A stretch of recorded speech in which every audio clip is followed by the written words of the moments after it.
Meanwhile, I want to ask you about the president and this big, beautiful bill. Rand Paul, the senator, seems to be a holdout, says the math doesn't add up, although he could support it if the debt ceiling hike is removed. Here he is in his own words on the Sunday show over the weekend. Well, the math doesn't really add up. It's about $320 billion in new spending. To put that in perspective, that's more than all the DOGE cuts that we found so far. I think there are four of us at this point, and I would be very surprised if the bill at least is not modified in a good direction.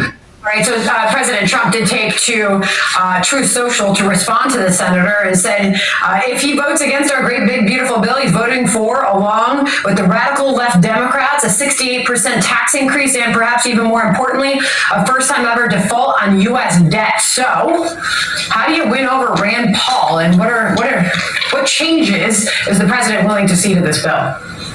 Well, anyone who votes against the one big beautiful bill, including Senator Rand Paul, will be voting for a tax hike of more than $4 trillion on the American people, and their voters will know about it. That is unacceptable to Republican voters and all voters across the country who elected this president in a Republican majority to get things done on Capitol Hill. And this bill is the most historic piece of legislation to ever move through Congress in modern history. Not only does it save nearly $2 trillion, but it also delivers on the president's key priorities. No tax on tips, no tax on overtime for our law enforcement officers and all those who are putting in extra hours to make ends meet for their families. It also ends taxes effectively on Social Security for our seniors who are dependent on that Social Security income. It also has historic investments in border security, historic funding for the Golden Dome and our national security, and so many other incredible things are packed into this bill. So now it is before the Senate. Those discussions are ongoing, but the president is not going to back down from those key priorities that he promised the American public,